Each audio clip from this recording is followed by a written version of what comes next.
नाम है। सब एक साथ मिलकर पूरे भारतवर्ष को बताएंगे जिस प्रतियोगिता का नाम है वतन की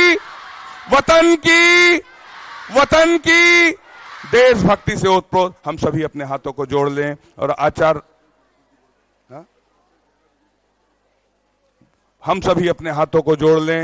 और आचार्य भगवान के ससंग चरणों में नमन करते हुए चलते हैं। निवेदन करते हैं कि हे निर्यापक समण, अपनी अमृतमय वाणी से हमें कृतार्थ करने की अनुकंपा करें। हे भगवान, नमोस्तु नमोस्तु नमोस्तु।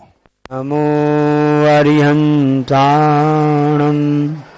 नमो सिद्धाणं नमो आयर्याणं नमो वज्झायाणं नमो लोए सभ्यसा। 24 शंकर भगवंतों की, गुरु नाम गुरु आचार्य ज्ञान सागर जी महाराज की, मूक माटी रचयिता आचार्य परमेश्वरी गुरुदेव की, पूज्य निरापक मुनि श्री समय सागर जी, योग सागर जी, नियम सागर जी, सुधा सागर जी व समता सागर जी महाराज की, तपस्वी मुनि श्री चंद्रप्रभ सागर जी व निरामय सागर जी महाराज की। 2000 वर्ष पूर्व एक ऐसे महान व्यक्तित्व ने हम सबके लिए ऐसे सूत्र दिए हैं कि एक एक सूत्र तो पर्याप्त है, सफिशिएंट है स्वयं के कल्याण के लिए और जगत के कल्याण के लिए। उमा स्वामी महाराज तत्व सूत्र के, जो संस्कृत का प्रथम ग्रंथ कहलाता है, गुरु महाराज कह रहे हैं जगत का स्वभावो व संवेद वैराग्यार्थम। संवेद के लिए और वैराग्य के लिए जगत अर्थात इस संसार के स्वरूप का चिंतन करना चाहिए। साथ ही इस काय यानी शरीर के स्वरूप का भी चिंतन करना चाहिए। हे साधक, हे श्रवण, यदि तुम अपने संवेग को बनाए रखना चाहते हो, अपने वैराग को बनाए रखना चाहते हो, उसको बढ़ाना चाहते हो, तो आपको एक ही काम करना पड़ेगा और वो सूत्र है जगत का है स्वभाव बस संवेग वैराग्यम। अर्थात संसार के स्वरूप का चिंतन करते रहो और इस काय शरीर के स्वरूप का चिंतन भी करते रहो, क्योंकि काया के मंदिर में आकर अधर अमर है ठहरा। इस काया के मंदिर में जो है शुद्ध वह आत्मा, वह चेतन तत्व आगे ठहरा हुआ है, लेकिन बाहर देखो घात लगाए मरण दे रहा पहरा। बाहर तो मरण का पहरा लगा हुआ है, तो इस चेतन तत्व को आपको संभालना है। जिसका आधार है भूत जो शरीर है, इसका स्वरूप का चिंतन करो। ये नश्वर है, ये विनश्वर है, ये कभी भी नष्ट हो जाएगा, हमें कभी भी दया दे सकता है। इस शरीर की ऐसी स्थिति है, इसलिए यदि अपने वैराग को बढ़ाना चाहते हो, अपने स्वरूप को जानना चाहते हो, इस शरीर का स्वरूप का चिंतन करो। और इस जगत का संसार में जो दिख रहा है वह स्थिर नहीं है, सब कुछ अस्थिर है, वह सब कुछ नष्ट होने वाला है। अंत में संसार में कोई ना परमानेंट, चाहे वो मैन और चाहे वो एलिफेंट, कोई भी हो, सबको नष्ट होने का इस स्वभाव ही है। तब क्या किया जावे? इस तन का उपयोग करना चाहते हो, अच्छे कार्य करो। तन मिला तुम तब करो कर्म का नाश, शशि रवि से भी तेज है तुम में दिव्य प्रकाश। इस प्रकाश को पाना चाहते हो, वह चेतन को पाना चाहते हो, इस शरीर का तप करना पड़ेगा। अब तप नहीं हो सकता है, जितनी साधना हो सकती है वैसा कर सकते हो। इसलिए यदि आपका स्वस्थ तन रहेगा, आपका तन यानी काय यानी तन होता है, स्वस्थ तन रहेगा तो आपका स्वस्थ बदन भी रहेगा, और आपका स्वस्थ बदन रहेगा तो आपका चेतन भी स्वस्थ रहेगा। तो आचार्य ने लिखा है 7 प्रतिपत्ति के सूत्र हैं, स्वस्थ तन मन वचन चेतन, है ना। इसलिए आचार्य श्री ने इस बात के लिए कहा था कि हथकरघा के लिए बात क्यों की आचार्य महाराज जी ने, कि आपका स्वस्थ तन रहेगा, आपका काय शरीर सही रहेगा, अपने आप आपकी अन्य वस्तुएं भी सब स्वस्थ रहेंगी। लेकिन इंसान विशेष प्रकार का बना हुआ है। गुरु महाराज ने सूत्र दे दिया, सही तो नष्ट होने वाला है। आप चाहे इसका नाम किशोर रखो, इस शरीर का नाम आप किशोर रखो, या आप चंद्रकांत रविकांत रखो, या सूर्यमुखी रखो, ये तो मुरझाने वाला ही है। समय आने पर ये तो वृद्ध अवस्था को प्राप्त होगा ही होगा। सब समझ में नहीं आ रहा है। सूर्य चांद छिपे निकले, ऋतु फिर कर आवे, प्यारी आयु ऐसी बीते पता नहीं पावे। वह चंद्रमा तो दोबारा फिर से उनका राज आवेगा, लेकिन आपकी जो बचपन में चंद्रमा जैसी कांति है, जैसी चमक है, ये जवानी में है, वह इससे रहने वाली नहीं है। क्योंकि काय का स्वरूप ही ऐसा है। संसार के प्रति प्रत्येक वस्तु नाशवान है, क्षणभंगुर है। लेकिन जब ये बात आती है, इस स्वीकार नहीं करते व्यक्ति। तुम्हारा नंबर आएगा, हमारा नंबर कब आएगा हमको तो चिंता नहीं है। आप अपना देखो, सबका नंबर आएगा। सब में हम भी आ जाते हैं, आप भी आ जाते हैं। उसको ध्यान ही नहीं आता कि मेरा नंबर आएगा कि नहीं आएगा। वो पर को देखना चाहता है, पर में उसका उपयोग लगा हुआ है। एक उदाहरण आता है, इस सूत्र बता दिया। भगवान भी यमराज होते ना, कहते हैं ना कि यमराज आपके लिए संकेत करता है, आपको आपकी जब उम्र पूरी हो जाती है आपको लेने के लिए आता है। इंसान कहता है कि नहीं, मैं इस काय के स्वरूप को जानता था हूं, पर मेरे हाथ में सोच मैं ठीक करके रख दूंगा। मतलब वह भगवान को भी चरण करना चाहता है। एक बात हमको याद आ गई, एक बहुत अच्छे इस विश्व में अच्छे सिंगर हुए हैं ना, माइकल जैक्सन, जिनका नाम है पॉप, मतलब क्या पॉप सॉन्ग वगैरह बोलते ना, सब जानते हैं। मतलब काफी उन्होंने अपना नाम कमाया है। उनकी इच्छा थी, हमने सुना, वो हमको बता रहे हैं ना, कि मैं 100 साल तक जीऊं। और वो बहुत सुंदर देखना कि हमेशा प्रयास करते रहते थे। पता नहीं उन्होंने कितनी बार तो अपने शरीर की प्लास्टिक सर्जरी करवाई होगी। और लोग बताते हैं कि वो अपने साथ में सब प्रकार के डॉक्टर साथ में रखते थे। हार्ट स्पेशलिस्ट है, स्किन वाले हैं, और जो जितनी बीमारियां हो सकती है ना, उन सबको अपने साथ में रखते थे। कभी कुछ भी तुरंत ही लक्षण पता चल जाए, हम इमीडिएट तुरंत ही उसका इलाज ट्रीटमेंट कर सकें। सब जानते हैं कि जगत का स्वभाव हुआ संविवादम, संसार और शरीर कभी किसी का सगा नहीं रहा है। और ऐसा हुआ कि उस हिसाब से उनकी आयु कम समय में पूरी हो गई। वो चाहते 100 साल तक जीना, लेकिन 50-51 की उम्र ऐसी सुना हमने, जो वो आपको बता रहे हैं। आप लोग ज्यादा मालूम होगा, आप लोग देखते हैं ना। तो सामने वाला व्यक्ति चाहता है कि मैं ऐसा ऐसा कर लूंगा, लेकिन ऐसा हो नहीं पाता है। अब यमराज ने एक व्यक्ति के लिए संकेत किया कि जाओ भाई, उनको लेकर के आ जाओ। वहां से पत्ते भेजते ना, ऊपर से आया है खत, घर जल्दी खाली करो। और भेज बढ़ते ना, ऊपर से आया खत, ऊपर से पत्ता आया है, घर जल्दी खाली करो। तो वो कहता हूं कैसे खाली करें, ये तो हमारे हाथ के ऊपर है।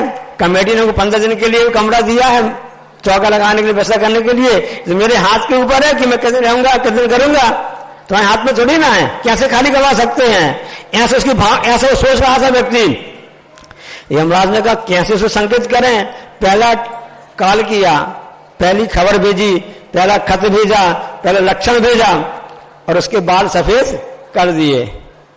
उसके बाल सफेद कर दिए, समझ में तो आ जाएगा। हाँ, अब आजकल तो कम उम्र बाल भी चले जाते हैं, महाराज जी कह रहे हैं ना। तो बाल उसके सफेद कर दिए गए कि इसको समझ में आ जाएगा कि संसार तो काय तो नष्ट होने वाला है, अब तो कम से कम अच्छे कार्य करेगा। स्तन मिला है, स्तन के द्वारा इस चेतन के लिए, वतन के लिए अच्छा कार्य, तो कम से कम समाज के लिए, देश के कुछ अच्छा करेगा। वह कलाकार निकला, वह इंसान, उसने क्या किया, क्या कर लिया उसने, अपने बालों को काले कर लिए। इंसान बड़ा समझदार होता है। सुंदर दिखने के लिए सफेद बालों को काला करता है, और धनवान दिखने के लिए काले धन को धनी दिखने के लिए काले धन को सफेद करता है, और सुंदर दिखने के लिए सफेद बालों को काला करता है।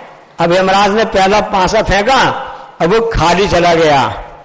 मैडन ओवर चला गया, कोई विकेट ही नहीं मिला उसको। तो बड़ी चिंता पड़ी उसको, मैं क्या करूं।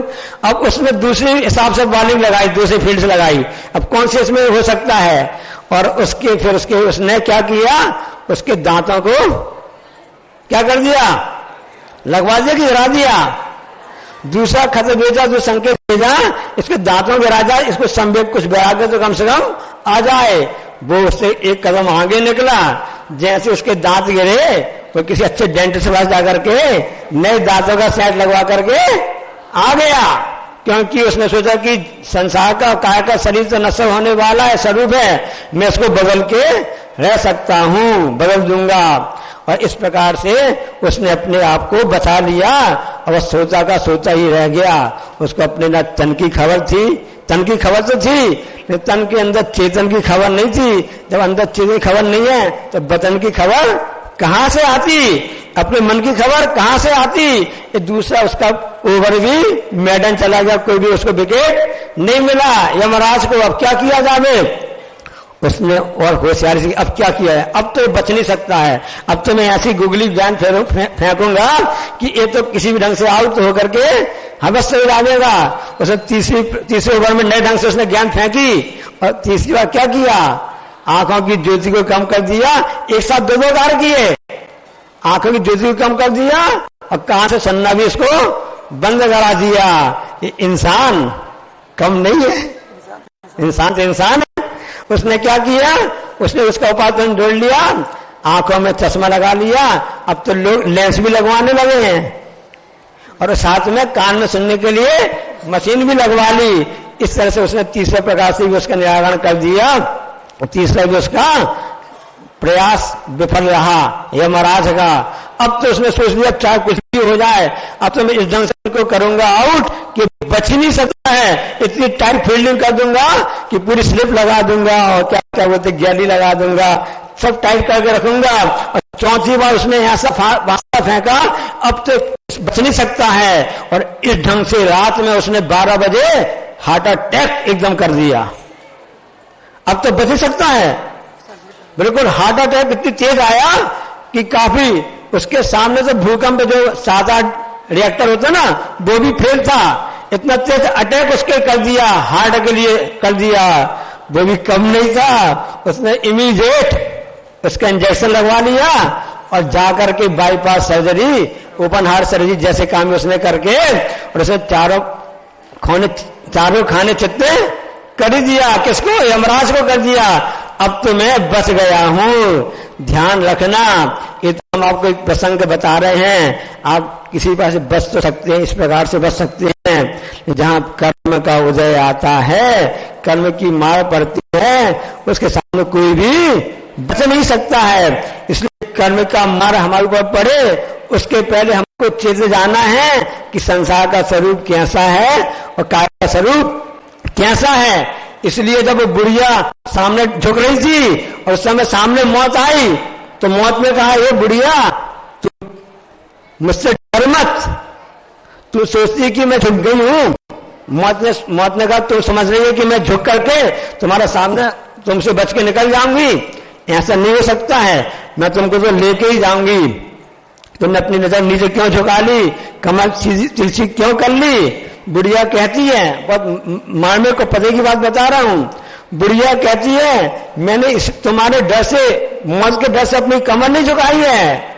मुझको इस बात का अफसोस हो रहा है कि जब मैं जवानी में थी, मैं जब पूरी यौवन अवस्था में थी, मेरे शरीर में ताकत क्षमता थी, तब मैंने इन हाथों से न प्रभु की भक्ति की, न पूजन किया, इन पैरों से न भगवान की क्षेत्रों की वंदना की, न कोई आहार दाना भी दिया, कोई परोपकार नहीं किया। उसका मुझे इस बात का मुझको गम है। अब मैं अगले भाव में जाकर के इस शरीर को मिलेगा तो अच्छे कार्य करूंगी। इसलिए इस शर्म के कारण से मैंने अपनी कमर को, सिर को नीचे झुका लिया है। इसलिए बंधुओं, जैसा वक्त ना आ पाए उसके पहले हम सबको चेत जाना है, इस संसार और काय के शरीर को चिंतन करना है।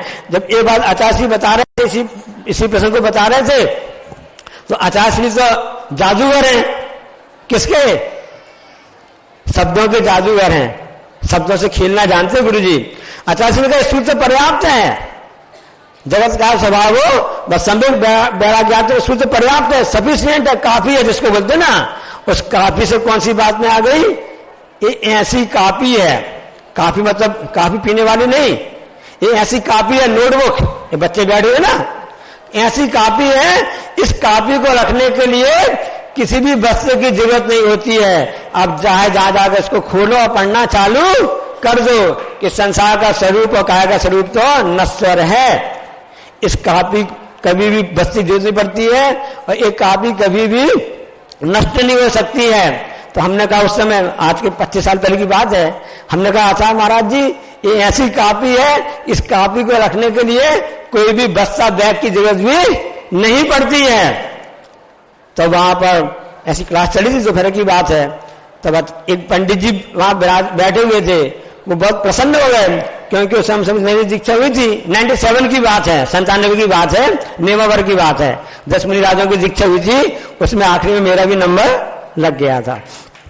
तो उस समय वो खड़े हो गए, विद्वान पंडित जी खड़े हो गए, वो बड़े प्रसन्न हुए, उन्होंने कहा आचार्य श्री बहुत ही अच्छी बात है, हमने कह दिया था कि इसके लिए बस्ती की आवश्यकता नहीं पड़ती है और इस जो ऐसी कापी है इसकी फोटो कापी भी नहीं हो सकती है। हमने क्या कहा कि ऐसी कापी है, इसकी फोटो कापी भी नहीं हो सकती है, क्योंकि हर कोई जानता है सही सबके पास में है, स्वरूप का सबको ध्यान रहता है, इसलिए बिना फोटो के भी चीज ओरिजिनल का भी सबके पास में है, सब इसका चिंतन कर सकते हैं।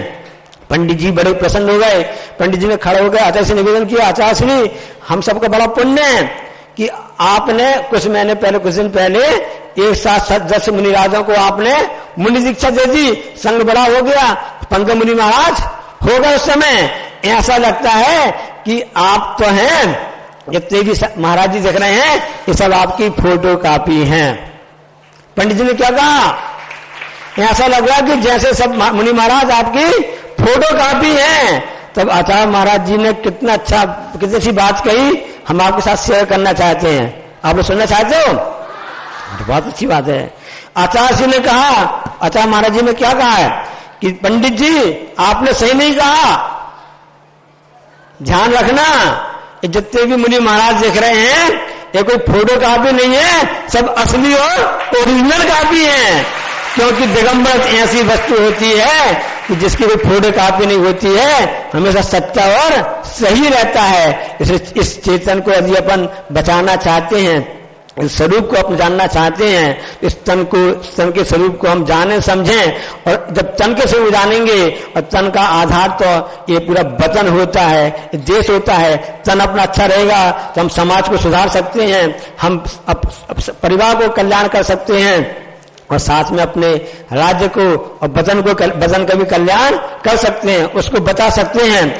खतरा की जब बात आई तो उस समय 1696 में उसमें लिखा हुआ पुस्तक में, जिसका नाम आप अभी बोल रहे थे, कौन सी पुस्तक है वो, उसमें लिखा हुआ कि 1696 में जब इस भारत देश में ईस्ट इंडिया कंपनी थी, तो उस ईस्ट इंडिया कंपनी ने 1696 में इस भारत देश से इंग्लैंड के लिए हथकरघा के बने हुए कपड़े भेजे थे, कितने प्रकार की कितनी वैरायटी उस पुस्तक में लिखा है, जो www.guru में प्रस्तुत होने वाली है ना, उसमें लिखा है कि ईस्ट इंडिया कंपनी ने भारत देश से इंग्लैंड के लिए 50,000 प्रकार की किस्म के थान भेजे थे इंग्लैंड के लिए, जो भारत देश पूरे विश्व के इंसानों के लिए तन की पूर्ति करता था, शरीर के वस्तुओं की पूर्ति करता था।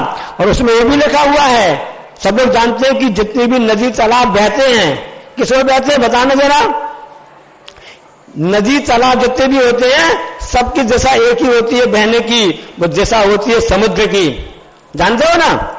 जितने भी नाले बहेंगे तो नदी की ओर, और नदी जाएंगे किसी ओर, समुद्र ओर जाएंगे। और लेखक उसमें लिखता है, विदेशी लेखक ने उसने कोट की बात की है कि जब आज के 3 साल पहले मैं भारत में भ्रमण कर रहा था, तो मैं उसने बात लिखी है कि संसार की जितने भी नदी तालाब हैं, किसके, सोने के, चांदी के, हीरे जवाहरात के, एकमात्र एक ही समुद्र की ओर उनका बहाव था, उस समुद्र का नाम था भारतवर्ष। और भारत के जितने भी सोना चांदी हीरे जवाहरात हैं एक बार भारत के लिए आते थे। और भारत देश पूरे विश्व के लिए, पूरे जितने भी मसाले हों, जहाज हों, एरोप्लेन हों, जितनी भी वस्तुएं हैं, कृषि हो, गेहूं चावल जो भी हो, सब कुछ वस्तुएं निर्यात करता था। ऐसा भारत देश था। लेकिन कुछ लोग ने आकर के इसके लिए इसके पंख काटने चाहे, इसको करना चाहा है।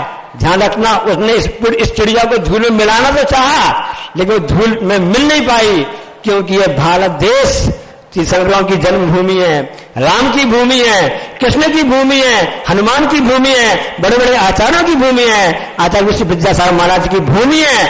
इसलिए वो उनके मंसूबे पूरे नहीं हो पाए। तो हम इस पुस्तक को पढ़कर जान सकते हैं। इस उद्देश्य प्रतियोगिता यही है कि हम अपने इतिहास को जानें, उसको समझें, ताकि हमको पता चल सके कि हम क्या थे, क्या हो गए, आगे हम क्या हो जाएंगे। चिंता मत करो। तो गुरु जी का साहित्य जो गुरु पॉइंट है ना, रोको रोको लौट चलो, जा वाणी के ज्ञान ते सूझे लो कालू, हे जनवाणी भारती तू जपो दिन।